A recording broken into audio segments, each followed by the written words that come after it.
सुख दुःखातून घातला मेळ आयुष्याचा, त्यांच्यासाठी सोपा गणिताचा.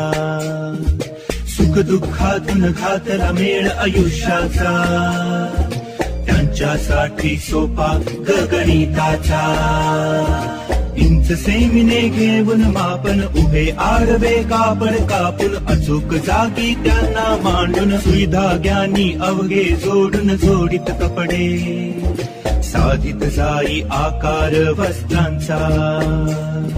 सुख दुःखातून घातला मेळ आयुष्याचा, त्यांच्यासाठी सोपा गणिताचा. सुविधाग्यांशी जडताना ते वस्त्र नवे जन्माला येते, स्वप्न नवे साकारत जाते. मन अवघे विश्वासून भरते बसणे म्हणजे शोध जीवनी इंद्रधनुष्याचा. सुख दुःखातून घातला मेळ आयुष्याचा, त्यांच्यासाठी सोपा गणिताचा. सुख दुःखातून घातला मेळ आयुष्याचा, त्यांच्यासाठी सोपा गणिताचा. Satellized and supported by NCSTC, Department of Science and Technology. महिला भगिनींनो नमस्कार. गणिताच्या या कार्यक्रमाच्या माध्यमातून आपण गणितामधील जे काही व्यवहारातलं गणित आहे, त्याचबरोबर आपण प्रत्येक गोष्टीमध्ये गणित कशा पद्धतीने सामावलेलं आहे याच्या विषयीची माहिती आपण या गणिताच्या या कार्यक्रमाच्या माध्यमातून घेत आहोत. आज आपणाला एका वेगळ्या विषयामधलं गणित आणि ते गणित आपल्या आरोग्याशी निगडीत कशा पद्धतीचं आहे याविषयी माहिती सांगण्यासाठी आपल्या स्टुडिओमध्ये आलेले आहेत doctor Rahul Sawant sir. Doctor Rahul Sawant sir हे MBBS त्यांचं पुणे या ठिकाणी झालेलं आहे. त्याचबरोबर लंडन या ठिकाणी MRCP 2005 साली त्यांचं पूर्ण झालेलं आहे. केम्ब्रिज विद्यापीठामध्ये त्यांनी हार्ट स्पेशालिस्ट म्हणून काम केलेलं आहे. न्यूयॉर्कमध्ये 1 वर्ष प्रगत हृदयरोग शस्त्रक्रिया तज्ञ म्हणून त्यांनी काम केलेलं आहे आणि 10 वर्ष इंग्लंडमध्ये वास्तव्यास असणारे, परंतु सध्या भारतामध्ये त्यांची प्रॅक्टिस ते करत आहेत असे डॉक्टर राहुल सावंत सर आपल्याच परिसरातील आहेत आणि ते आपल्याला आपल्या या गणिताच्या या कार्यक्रमामध्ये हृदयाचं गणित कसं आहे आणि हृदयाच्या ठोक्यांमध्ये गणित आहे का याविषयीची माहिती सांगण्यासाठी आणि आपल्याशी संवाद साधण्यासाठी या कार्यक्रमामध्ये सहभागी झालेले आहेत. मी तमाम महिला भगिनींच्या वतीनं डॉक्टर राहुल सावंत सरांचं गणिताच्या या कार्यक्रमात स्वागत करतो. नमस्कार सर. नमस्कार सर.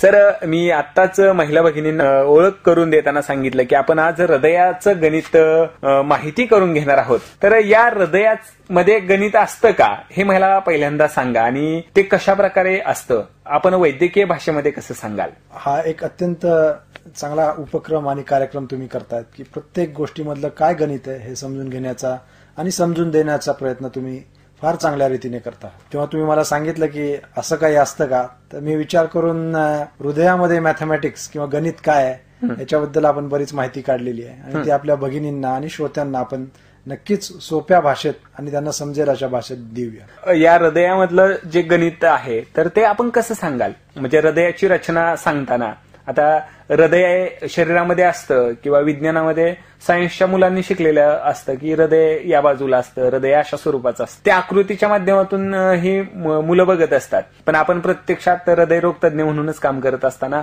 हे हृदय बघत असतं आणि ते हृदय ज्याचं बिघडलेलं आहे ते हृदय दुरुस्त हे आपण करत असता. तर या हृदयाचं गणित सांगताना आपण त्याची रचना कशी आहे हे आपण सुरुवातीला आमच्या महिला भगिनींना सांगावं. तर हृदय हे आपण जेव्हा साधारण 8 आठवड्याचे आईच्या पोटामध्ये असतो तेव्हा हृदयाची जडणघडण सुरुवात होते. या 8 आठवड्याचे आपण असताना हृदय बनण्यास सुरुवात होते आणि जेव्हा आपण जन्माला येतो तेव्हा हे हृदय पूर्णतः निर्माण झालेलं असतं. बरं. तर हे हृदय तुम्हाला माहितीच आहे की आपल्या छातीच्या पिंजऱ्याच्या मध्ये आतमधल्या बाजूला थोडंसं डाव्या बाजूला कललेलं असं असतं. हृदयामध्ये 4 कप्पे असतात. उजव्या बाजूमध्ये 2 कप्पे आणि डाव्या बाजूमध्ये 2 कप्पे असतात. असे टोटल 4 कप्पे असतात. हृदयामध्ये 4 व्हॅल्व्ह असतात किंवा वॉल म्हणतो तुम्ही मराठीत म्हणता तसं 4 व्हॅल्व्ह असतात. तर त्या व्हॅल्व्ह वेगवेगळ्या कप्प्यांना जोडत असतात आणि त्याच्यामधून हृदय हे जे रक्तपुरवठा करणारा अवयव आहे त्याच्यातला जो रक्तपुरवठा जातो तो एकाच मार्गाने जावा यासाठी व्हॅल्व्ह काम करत असतात. त्या व्हॅल्व्ह पण वेगवेगळ्या तऱ्हेच्या असतात.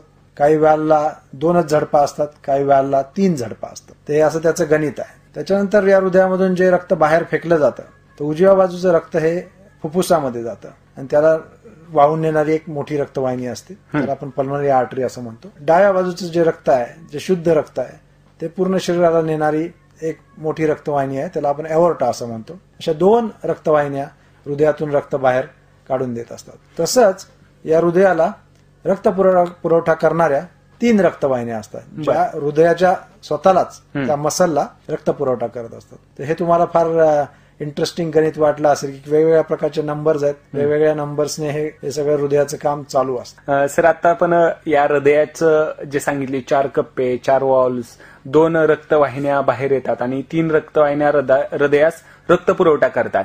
म्हणजे हृदयामध्ये सुद्धा गणित आहे आणि ते 4, 4, 2, 3 अशा ह्याच्यामध्ये आकड्यांमध्ये ते विभागले गेलेलं आहे. सर, मला पुढे विचारावं असं वाटतं की आपण हृदयरोग तज्ज्ञ म्हणून काम करत आहात आणि ज्यावेळेस आपण एखादा पेशंटला तपासता, ज्यावेळेस पेशंटचा हातामध्ये घेता किंवा ज्यावेळेस तुम्ही त्या हृदयाचे त्याचे ठोके मोजत असता आणि त्या ठोक्यांवरून काही गणित त्याच्या शरीराचं कसं आहे किंवा त्याची तब्येत कशी आहे याचा अंदाज तुम्ही लावता का आणि त्याच्यामध्ये गणित असतं का?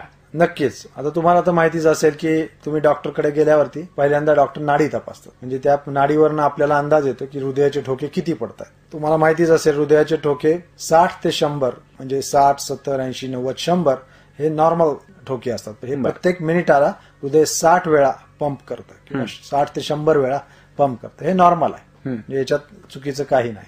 आणि हे ठोके तुम्हाला माहितीच आहे की नियमितपणे पडत असतात. म्हणजे पहिला ठोका आणि दुसरा ठोका याच्यामधला जो अंतर आहे, वेळेचं गणित आहे त्याच्यामधलं, ते पण नियमित असतं. जेव्हा हे ठोके अनियमितपणे पडतात तेव्हा एखाद्या माणसाला आपल्या छातीत धडधड होते असं वाटायला लागतं. जर हे ठोके 100 पेक्षा जास्त झाले तर त्याची वेगवेगळी कारणं आहेत आणि 60 पेक्षा कमी झाले त्याची वेगवेगळी कारणं आहेत, वेगवेगळे आजार आहेत. एक उदाहरण देण्यासाठी काही आजारांची उदाहरणं देतो मी. जर हे ठोके साधारण 170-180 मिनिटाला पडत असतील तर पेशंटच्या छातीमध्ये खूप धडधड होते आणि त्यांना घाबरल्यासारखं वाटतं. या आजारामध्ये जर ते ठोके नियमित पडत असतील तर त्याला SVT नावाचा आजार आहे असं आपण म्हणतो आणि अशा वेळेला रुग्ण आमच्याकडे येतो. आम्ही त्याला वेगवेगळे इंजेक्शन्स, औषधं देऊन त्यांना व्यवस्थित करतो. कधी कधी हे ठोके 200 किंवा 225 पर्यंत जातात आणि तो एक वेगळा हृदयाच्या इलेक्ट्रिक्सचा प्रॉब्लेम आहे. त्याला आपण VT, व्हेंट्रिक्युलर टॅकिकार्डिया असं म्हणतो. त्याच्यामध्ये ऑब्व्हियसली परिस्थिती जास्त भयानक असेल. जेव्हा एखाद्या हृदयाचे ठोके 200 पेक्षा वर जातात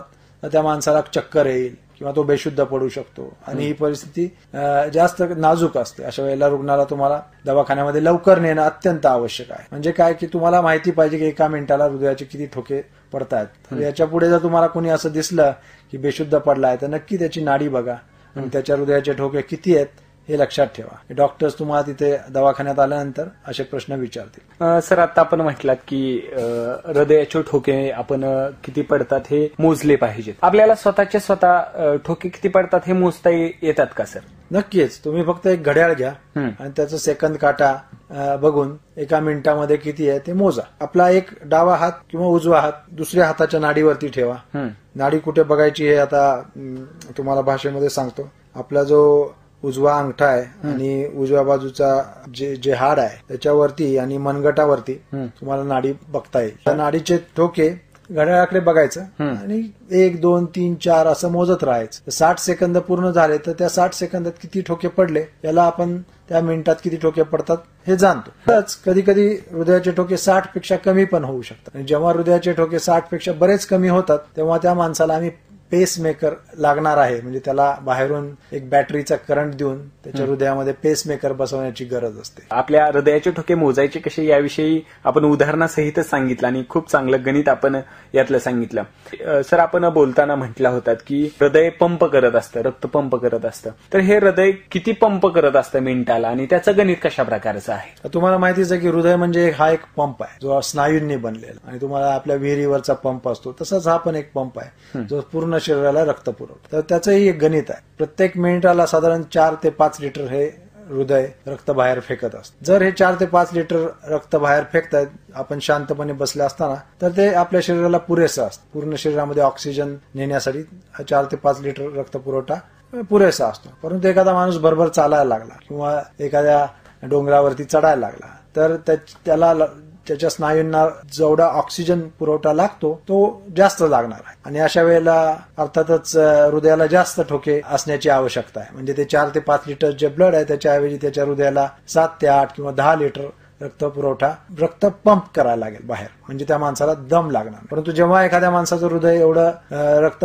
बाहेर फेकू शकत नाही, तर अशा माणसाला तुम्ही जेव्हा चढावरती जाता किंवा 4 जिने चढता तर तेव्हा दम लागायला. तर एखादा फिट माणूस असेल तर त्याला दम लागणार नाही, आणि एखादा माणूस अनफिट असेल, त्याचा फिटनेस खराब असेल, तो एवढा तंदुरुस्त नसेल तर त्याला दम लागायला लागेल. म्हणून ही गोष्ट तुम्ही लक्षात ठेवा की जर एखाद्या माणसाला दम लागायला लागला तर त्यांनी डॉक्टरांकडे जाऊन, हार्ट स्पेशलिस्टकडे आमच्याकडे येऊन त्याची तपासणी करून घ्या. तसंच एखाद्या माणसाला 4 ते 5 लिटर रक्त पुरवठा त्याचं हृदय करू शकत नसेल तर त्याची वेगवेगळी कारणे आहेत. उदाहरणार्थ म्हणजे हार्ट फेल्युअर, त्याच्या हृदयाचा स्नायू खराब झाला, एखाद्याला पूर्वी हार्ट अटॅक आलाय किंवा त्याच्या हृदयाचा स्नायू खराब झालाय कुठल्या दुसऱ्या कारणांमुळे, तर त्याचं हृदय 4 ते 5 लिटर रक्त बाहेर फेकू शकत नाही. अशा वेळेला ते 2 ते 3 लिटर रक्त बाहेर फेकू शकतं, आणि अशा लोकांना लवकरच दम लागतो. सर, खूप चांगली माहिती आपण या हृदयाच्या पंपाची दिलेली आहे, आणि हे कशा प्रकारे काम करतं हेही सांगितलेलं आहे आपण. पुढे मला विचारावंसं वाटतं की ज्यावेळेस आपण डॉक्टरांकडे जातो, म्हणजे आम्ही तुमच्याकडे येत असतो पेशंट म्हणून, ज्यावेळेस पेशंट म्हणून लोक तुमच्याकडे येतात त्यावेळेस तुम्ही ब्लड प्रेशर किती असतो हे तपासतात, आणि त्याच्यानंतर तुम्ही तुमचा जो वैद्यकीय सल्ला आहे तो पेशंटला देत असता किंवा रुग्णांना तुम्ही देत असता. तर त्याचं गणित कशा प्रकारचं असतं, आणि याच्या माध्यमातून, ब्लड प्रेशरच्या माध्यमातून तुम्हाला काय काय माहिती होतं की त्या रुग्णाचं? आता तुम्हाला हे नंबर्स सगळे गणित ऐकून असं वाटलं, नक्कीच वाटलं असेल की हे फार चांगलीच गोष्ट आहे, बरंच कौतुक किंवा कुतूहल तुम्हाला वाटत असेल की प्रत्येक गोष्टीत आपल्याला गणित आहे. असं ब्लड प्रेशरचं गणित असं आहे की नॉर्मल म्हणजे नेहमीचं ब्लड प्रेशर, एखाद्या माणसाचं 120 वरचं ब्लड प्रेशर आणि खालचं ब्लड प्रेशर 80 असं असतं, असं आपण सर्व सामान्य माणसांना माहिती असतं. तर साधारण ब्लड प्रेशर हे 140 वरचा आकडा आणि 90 खालचा आकडा याच्यापेक्षा खाली असावा. म्हणजे वरचा आकडा हा 100 ते 140च्या दरम्यान आणि खालचा आकडा हा साधारण 70 ते 90च्या दरम्यान असला तर ते आपण नॉर्मल ब्लड प्रेशर आहे असं म्हणतो. आपण जेव्हा डॉक्टरांकडे जाता तेव्हा कोणीतरी सांगतं की यांना हाय बीपीचा त्रास झाला आहे किंवा हायपर टेन्शन आहे, ब्लड प्रेशरचा आजार आहे. त्याचा अर्थ काय होतो की त्या माणसाचं किंवा भगिनींचं ब्लड प्रेशर, वरचं ब्लड प्रेशर 140 पेक्षा जास्त असतं, किंवा खालचं जे ब्लड प्रेशरचा नंबर आहे तो 90 पेक्षा जास्त असतो. आणि बरेचदा आपण एका रिडिंग वरती त्याचं निदान करत नाही. तर आम्ही जेव्हा कोणी आला तर बरेचदा लोक आमच्याकडे येतात तेव्हा घाबरलेले असतात. 2 गोष्टींना घाबरतात. एक तर दवाखान्याची त्यांना सवय नसते, डॉक्टर कसे बोलतील, काय म्हणतील याची त्यांना काळजी वाटत असते. अपॉइंटमेंटला यायला उशीर होत असतो, ट्रॅफिक जाम असतं, याच्यामुळे त्यांचं ब्लड प्रेशर वाढून जातं. म्हणजे थोडक्यात सांगायचं काय, जास्त गडबड करू नका, ब्लड प्रेशर वाढतंय. आणि दुसरं म्हणजे डॉक्टरची फी बघून आजकाल लोकांचं ब्लड प्रेशर वाढतं. त्याच्यामुळे ब्लड प्रेशर हे नियमित ठेवायचं असेल तर शांत राहा, योगा करा, शांतते, चिडू नका, तुमचं ब्लड प्रेशर नॉर्मल राहील. परंतु एखाद्याला ब्लड प्रेशरचा आजारच असेल तर त्यांना गोळ्या घेण्याशिवाय पर्याय नाही. आणि गोळ्या घेतल्यानंतर डॉक्टर हे मॉनिटर करतात, लक्ष ठेवतात, आणि आम्ही ब्लड प्रेशर 140 वरचं आणि 90 खालचं याच्यापेक्षा खाली आणण्याचा प्रयत्न करतो. त्याच्यासाठी काही लोकांना 1 गोळी लागते, काहींना 2 लागतात, काहींना 4-5 गोळ्या लागतात. तर हे झालं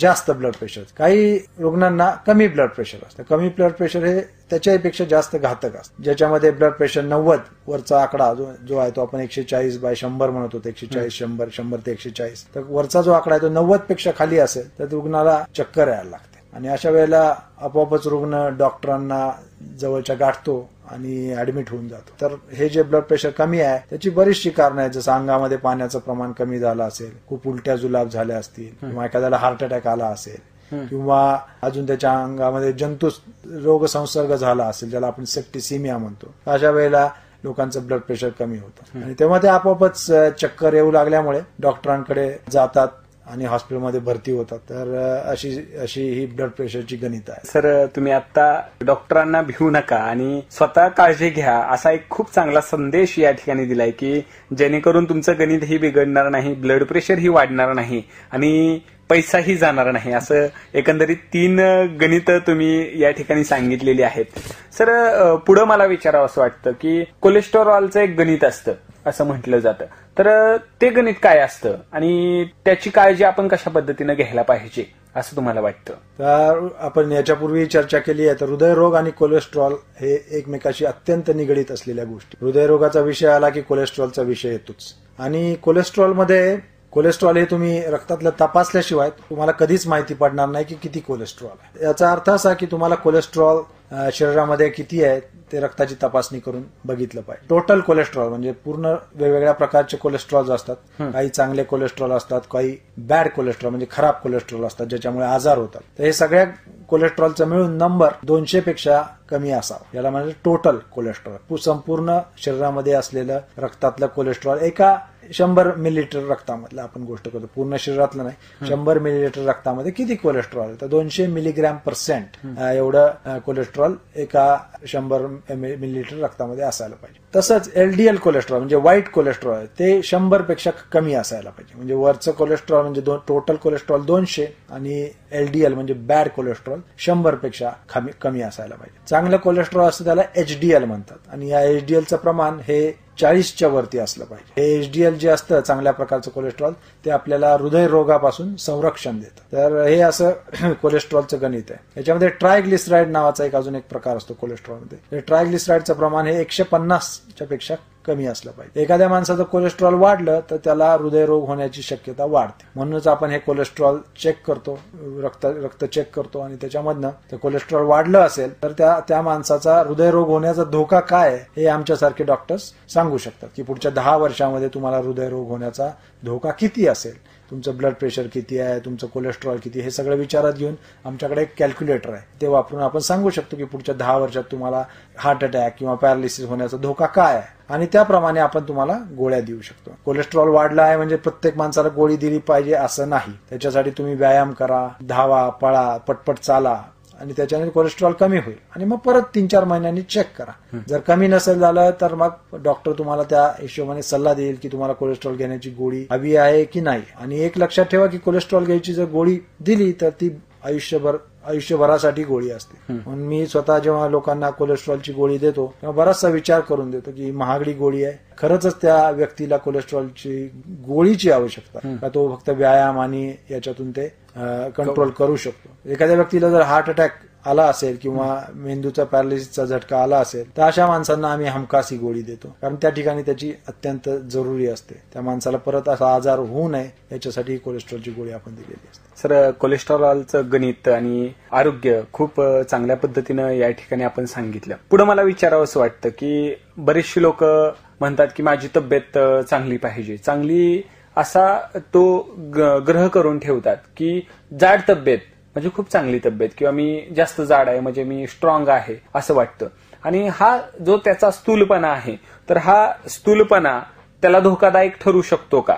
अत्यंत चांगला प्रश्न तुम्ही विचारलाय. आमच्याकडे आम्ही कॉलेजला असताना लोक म्हणायचे एखाद्याला डेअरी सुटली की तुमच्या घरी संपत्ती आली आहे, असं एक खोडसाळपणे म्हणायचे. आमच्याकडे एक सवय होती म्हणजे डेअरी सुटली आहे की तुमच्याकडे भरपूर पैसे झाले आहेत. आणि त्याच्यामध्ये तथ्य आहे, जेव्हा ज्या माणसाच्या घरी संपत्ती जास्त आहे तर तो जास्त खाण्याचा प्रयत्न करतो, मग त्याला खाणं सहजासहजी उपलब्ध होतं आणि मग त्यांचं वजन वाढायला सुरुवात होते. तर हे वजन वाढणं म्हणजे एक घातक प्रकार आहे. तर हे वजन किती असावं याचं गणित काय, ते मापात म्हणजे काय, तुम्हाला दिसतंय म्हणून मापात म्हणायचं का तुम्हाला खरंच शास्त्रीय दृष्टीने ते मापात आहे. तर याचं माप काढायचं एक फॉर्म्युला आहे, एक गणित आहे, ते म्हणजे बॉडी मास इंडेक्स. याला आपण BMI असं म्हणतो. म्हणजे त्या माणसाचं वजन आणि त्याची उंची याचं एक फॉर्म्युला आहे, म्हणजे एक सूत्र आहे. म्हणजे त्यांचं वजन भागिले त्यांची उंची मीटर्समध्ये, सेंटीमीटर्समध्ये नाही, मीटर्स. म्हणजे माझा समजा माझी उंची 180 सेंटीमीटर म्हणजे माझी उंची 1.8 मीटर, त्याचा वर्ग. ह्याच्याने जी किंमत येईल तर त्याला म्हणायचं BMI. तर BMI हा 20 ते 25च्या दरम्यान असला पाहिजे. म्हणजे तुम्ही आरोग्य आहात, स्थूल नाही. तर तुमचा BMI हा 25 पेक्षा जास्त वाढायला लागला तर समजून जायचं की आपला स्थूलपणा वाढत चालला. भले लोक म्हणू की तुमच्याकडे संपत्ती आली किंवा तुम्ही फार चांगले दिसताय, त्याला काय अर्थ नाही, तुम्ही स्थूल होत चाललाय. किंवा एखादा माणूस लोक म्हणतात की वाळलाय, उडून जाशील, तर अशा वेळेला त्याचा BMI हा कमी असणं म्हणून लोक म्हणतात. तो BMI 20 पेक्षा कमी असणं ही चांगलं नाही. त्याच्यामुळे वेगवेगळे आजार होतात, शरीराची रोग प्रतिकार शक्ती कमी होते जर आपलं वजन फार कमी असेल. त्याच्यासाठी BMI हा 20 ते 25च्या दरम्यान असावा आणि त्याच्यामुळे आपलं शरीर दिसायलाही चांगलं दिसतं आणि आरोग्य राहतं. सर, खूप चांगलं गणित या ठिकाणी स्थूलपणाचं सांगितलेलं आहे आणि आणि कुणी म्हणण्यापेक्षा आपण कसं असायला पाहिजे हे खूप चांगल्या पद्धतीने आणि साध्या पद्धतीने आपण या ठिकाणी सांगितलं. पुढे मला विचारावंसं वाटतं, बऱ्याचशा लोकांना आता ज्यावेळेस आपण बघतो आजूबाजूच्या लोकांना तर डायबिटीस झालाय किंवा डायबिटीसची लक्षणं दिसत आहेत, असे बरेचसे डॉक्टर त्यांना सांगतात. डायबिटीसचा आजार जडायला सुरुवात झालेली असते किंवा डायबिटीसचा आजार झालेला असतो. तर या डायबिटीसचं गणित काय आहे आणि त्याचा आपल्या आरोग्याशी कशा प्रकारे संबंध येताना दिसतो? डायबिटीस आणि हृदयरोग आणि ब्लड प्रेशर, कोलेस्ट्रॉल हे सर्व एकमेकांशी निगडीत आहे. एखाद्या माणसाला डायबिटीस झाला, ब्लड प्रेशर झाला तर त्याला तो दुसरा आजार जडण्याची शक्यता जास्त आहे. तर डायबिटीस हा भारतामध्ये प्रचंड मोठ्या प्रमाणात वाढत चालला आहे. हे तुम्ही आजूबाजूला बघितलं तर तुम्हाला नक्की जाणवेल. बरेचसे लोकांना, तरुण लोकांना डायबिटीस म्हणजे मधुमेहाचा आजार होत चालला आहे. तर जेव्हा एखाद्या माणसाला डायबिटीस आहे किंवा मधुमेह आहे हे आपण कसं निदान करतो, त्याचं गणित काय? तर आपण त्यांची उपाशी पोटीची साखरेची तपासणी करतो, फास्टिंग ब्लड शुगर साखर, आणि त्यानंतर त्यांनी 2 तासांनी जेवल्यानंतरच्या 2 तासांनी त्याची साखरेची रक्तातले प्रमाण म्हणजे त्याला पोस्ट प्रँडियल किंवा पीपी असं म्हणतात, ते आपण चेक करतो. तर एखाद्या माणसाच्या रक्तातलं साखरेचं प्रमाण उपाशी पोटी 126 मिलीग्रॅम पर्सेंट म्हणजे 126 मिलीग्रॅम पर्सेंट पेक्षा जास्त असेल तर त्या माणसाला आपण डायबिटीस झाला असं रोग निदान करतो. किंवा त्या माणसाचं पोस्ट प्रँडियल म्हणजे जेवणानंतरच्या साखरेचं प्रमाण हे 200 पेक्षा जास्त झालं तर त्याला आपण डायबिटीस झाला असं म्हणतो. जर ते उपाशी पोटीचं प्रमाण 100 ते 126च्या दरम्यान असेल तर आपण त्याचा डायबिटीसकडे कल आहे, म्हणजे आज डायबिटीस नाही, आज त्याला मधुमेह नाही, परंतु पुढच्या काही वर्षात तो मधुमेह संभावू शकतो, त्याला मधुमेहाचा आजार जडू शकतो असं आपण त्याला म्हणतो. म्हणजे ती एक धोक्याची सूचना आहे. 100 ते 126 मध्ये तुमची फास्टिंग शुगर असली तर अशा वेळेला लोकांनी काळजी घेऊन व्यायाम करून ती शुगर ती शरीरातलं साखरेचं प्रमाण कमी साईडला ठेवण्याचा प्रयत्न करावा. तसंच एखाद्याला शुगर डायबिटीस आहे, ब्लड प्रेशर आहे, डायबिटीस आहे, मधुमेह आहे, तर त्यांनी हे शुगरचं प्रमाण, त्यांच्या रक्तातल्या साखरेचं प्रमाण एक तर ते इन्सुलिन किंवा गोळ्यांनी कंट्रोलमध्ये ठेवत असतात डॉक्टरांच्या सल्ल्याने. तर अशा वेळेला त्यांचं साखरेचं प्रमाण हे त्यांनी 200 पेक्षा कमी, साधारण 100 पेक्षा जास्त अशा पद्धतीने ठेवावं, म्हणजे त्यांना हार्ट अटॅक किंवा पॅरालिसिस सारखे आजार होणार. सर, खूप चांगली माहिती आपण या ठिकाणी दिलेली आहे आणि एकंदरीत डायबिटीसचं गणित कशा प्रकारचं आहे याविषयी आपण सांगितलं. ब्लड प्रेशर, कोलेस्टेरॉलचं प्रमाण आणि डायबिटीस या हृदयरोग होण्यासाठी कारणीभूत असणारे आजार आहेत असं म्हटलं तर काही वावगं ठरणार नाही. आणि या ठिकाणी आपण हृदयरोग तज्ज्ञ म्हणून आपण गेली अनेक वर्ष काम करत आहात आणि आपल्या हातून बरेचसे पेशंट गेलेले आहेत. तर मला पुढे विचारावं असं वाटतं की आज आपला हा गणिताच्या कार्यक्रमाच्या माध्यमातून आपण ह्या हृदयरोगाचं गणित आपण देत आहोत. वैद्यकीय भाषेत सुद्धा गणित प्रत्येक ठिकाणी आहे. आपण निदान करतानाही कशा प्रकारे निदान करता याविषयी आपण सांगितलं. मला या ठिकाणी महिला भगिनींच्या वतीनं प्रश्न विचारावा असा वाटतो की हृदयरोग होऊ नये म्हणून आपलं गणित काय असायला पाहिजे? आपल्याला तर होऊच नये, त्याचबरोबर आपल्या कुटुंबातल्या कुणालाही हृदयरोग होऊ नये म्हणून आपण काय गणित ठेवायला पाहिजे आपल्या कुटुंबाचं? आपण काय सांगाल? आजच्या जगामध्ये हृदयरोगाचं प्रमाण फारच वाढत चाललेलं आहे आणि आपण सर्वांनी हृदयरोग कसा टाळावा, कसा होऊ नये यासाठी नेहमीच सतर्क राहिलं पाहिजे. तर काही गोष्टी आपण टाळू शकतो, जसं स्मोकिंग म्हणजे धूम्रपान. जर कोणी धूम्रपान करत असेल तर त्यांना वारंवार सांगून ते धूम्रपान बंद केलं पाहिजे. म्हणजे धूम्रपानाचं गणित 0. कुठलाही माणूस 1 सिगरेट 2 सिगरेट नाही तर 0 सिगरेट पिला पाहिजे. कुठलीच सिगरेट कधी पिली नाही. तर आपण हृदयरोगाचं प्रमाण त्या माणसासाठी अत्यंत कमी करू शकतो. तसंच एखादा व्यक्ती धूम्रपान करत असेल तर तुम्हाला माहितीच आहे की सरकारने पब्लिक प्लेसेस म्हणजे सिनेमा थिएटर्स किंवा जिथे सर्व लोक जमलेले असतात अशा ठिकाणी धूम्रपान करू नये अशी सक्ती केलेली आहे. याचं कारण आपण जर अशा ठिकाणी असू आणि आपल्या नाकातोंडात जर त्यांचा धूर जात असेल तर आपल्यालाही हृदयरोग त्या धुरामुळे होऊ शकतो. म्हणूनच सर्व जगभर आम्ही हा हृदयरोग तज्ज्ञांनी प्रयत्न करून ही गोष्ट अस्तित्वात आणली आहे. त्याच्यासाठी कायदे केलेले आहेत की लोकांनी सार्वजनिक ठिकाणी धूम्रपान करणे सक्त मनाईचे आहे. आपण दुसरा प्रश्न विचारला की मिश्री वापरल्यानंतर हृदयरोग होतो का? तर मिश्री वापरल्यानंतर मनुष्याला कॅन्सर हा भयानक आजार होतो. तुम्ही बघितलं असेल की काही लोकांच्या जबड्याचे ऑपरेशन्स करून त्यांचे जबडे काढून टाकलेले आहेत आणि तिथं प्लास्टिक सर्जरी केलेली आहे. त्याचं कारण मिश्री किंवा गुटखा खाल्ल्यामुळे त्यांच्या तोंडात कॅन्सरचा आजार होतो. मिश्री किंवा गुटख्याने हृदयरोग होण्याचं प्रमाण कमी आहे, परंतु त्याच्यामुळे कॅन्सर होण्याचं प्रमाण खूपच जास्त आहे. तिसरं म्हणजे डायबिटीज, ब्लड प्रेशर या ज्या गोष्टी आहेत त्या त्यांनी कंट्रोलमध्ये ठेवल्या पाहिजेत. मगाशी जी आपण गणित सांगितली डायबिटीसची आणि ब्लड प्रेशरची, ती त्यांनी सांभाळली पाहिजेत. आपण मगाशी चर्चा केली त्याच्याप्रमाणे किती मिनिटं व्यायाम करावा, तर याचं गणित काय असं आपण चर्चा केली. तर प्रत्येक बंधूंनी आणि भगिनींनी कमीत कमी 20 ते 30 मिनिटं रोज व्यायाम करावा. व्यायाम करणे म्हणजे घर काम करणे, घरातली भांडी धुणे, फरशी पुसणे, नुसतं एवढंच नाही. तर व्यायाम करणे म्हणजे तुम्ही एक साधारण 20 ते 30 मिनिटं भरभर चालणे, पटपट चालणे असा व्यायाम करायला पाहिजे. तर याच्यामुळे तुमच्या हृदयाचे ठोके वाढतात, ते वाढले पाहिजेत आणि त्याच्यामुळे तुम्हाला हृदयरोगाचा आजार टाळता येईल. सर, आपण खूप चांगली माहिती या ठिकाणी सांगत आहात आणि हृदयरोग होऊ नये म्हणून त्याचं गणितही सांगितलं. सर, आपण वारंवार बोलताना फळांचं गणित सांगितलं होतं की आपल्या भागामध्ये असणारी फळं आपण जर खाल्ली तर आपण हृदयरोग टाळू शकतो. तर या फळांचं गणित आमच्या महिला भगिनींना आपण सांगावं. महिला भगिनींना हे गणित सांगणं अत्यंत आवश्यक आहे, कारण आपल्या महिला भगिनी हेच त्यांच्या घरामध्ये काय खाल्लं जातं आणि काय खाल्लं जात नाही याच्यासाठी जबाबदार असतात. तर महिलांनी जेव्हा बाजारात तुम्ही जाल तेव्हा फळं ही निश्चित विकत घ्यावी. चॉकलेट किंवा वेफर्स हे घेणं टाळावं. तोच पैसा वापरून नक्की फळं विकत घ्यावीत. तर हृदय रोग टाळण्यासाठी कमीत कमी 5 फळाचे तुकडे हे प्रत्येक व्यक्तीने रोज खाल्ले पाहिजेत. आपण ग्रामीण भागात राहतो आणि आपल्याकडे फळांची रेलचेल असते. फळं ही लवकर उपलब्ध होऊ शकतात आणि कमी खर्चामध्ये शहराच्या मानाने उपलब्ध होतात. तर ही फळं आपण खाल्ली तर त्याच्यामध्ये अँटीऑक्सिडंट नावाचा एक प्रकार असतो. या फळामुळे शरीराचं वार्धक्य येणं हा प्रमाण कमी होतं. म्हणून तुम्ही बघितलं असेल की ऋषीमुनी काय खातात तर कंदमुळं आणि फळं, आणि त्याच्यामुळे ऋषीमुनी हे जास्त वर्ष जगतात किंवा तरुण दिसतात. त्याचं कारण त्या फळांमध्ये अँटीऑक्सिडंट नावाचा प्रकार असतो. आणि ही जर फळं आपण रोज खाल्ली तर आपण तरुण दिसाल आणि चांगले दिसाल आणि निरोगी राहाल. खूप चांगलं आपण या ठिकाणी गणित सांगितलेलं आहे. आज आमच्या शिवणकाम करणाऱ्या महिला भगिनींसाठी हा कार्यक्रम आपण खरं तर देत आहोत आणि त्यांना हृदयरोग टाळण्यासाठीचं गणित कशा प्रकारचं असायला पाहिजे याविषयीची बरीचशी माहिती त्यांना कळालेली आहे. आमच्या महिला भगिनी ज्या आहेत सर, तर ह्या सकाळी 8 वाजल्यापासून संध्याकाळी 6 वाजेपर्यंत काम करत असतात. या काम करत असताना सकाळी लवकर उठणं, कामाला येणं, त्याचबरोबर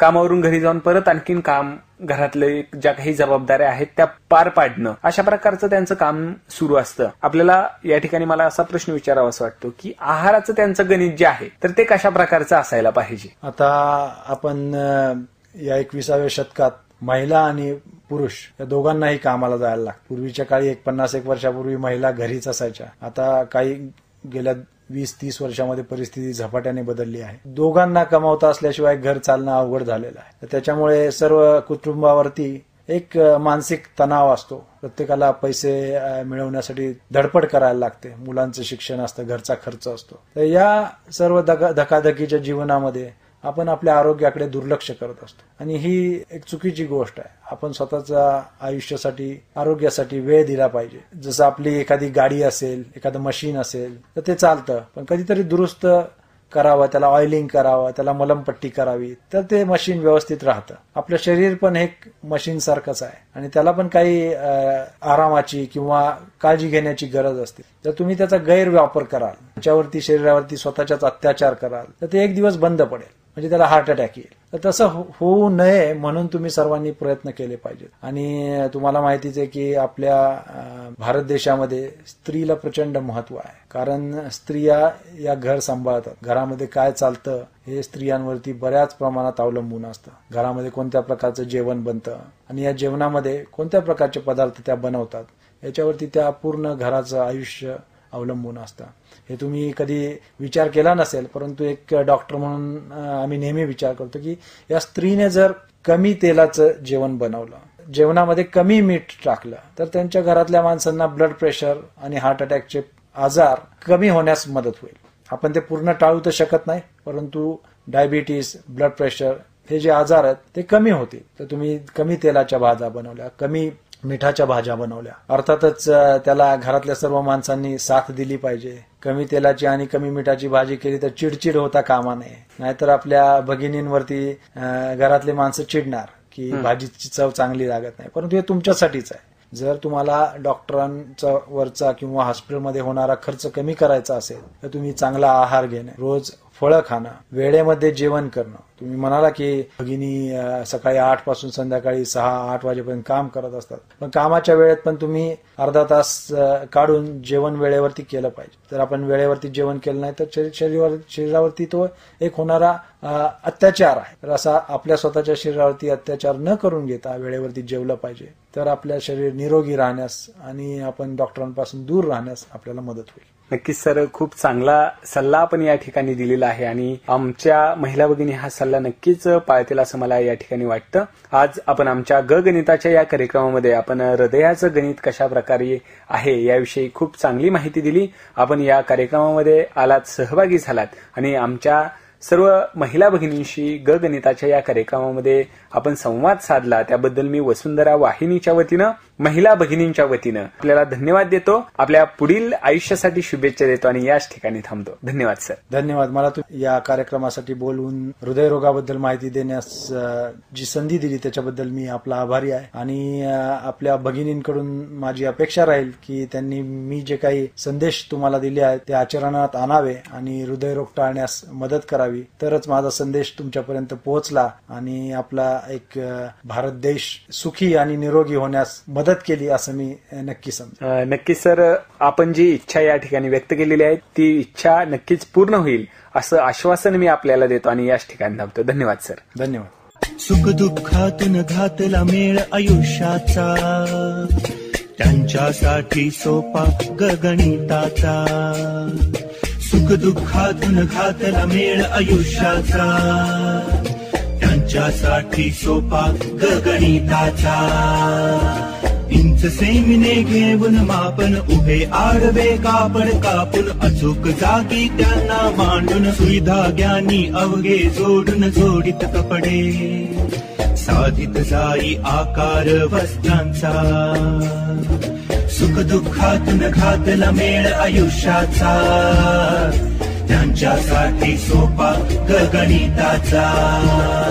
सुविधा ज्ञानशी जडताना ते वस्त्र नवे जन्माला येते, स्वप्न नवे साकारत जाते. मन अवघे विश्वासून भरते बसणे म्हणजे शोध जीवनी इंद्रधनुष्याचा. सुख दुःखातून घातला मेळ आयुष्याचा, त्यांच्यासाठी सोपा गणिताचा. सुख दुःखातून घातला मेळ आयुष्याचा, त्यांच्यासाठी सोपा गणिताचा. Catalyzed and supported by NCSTC, Department of Science and Technology.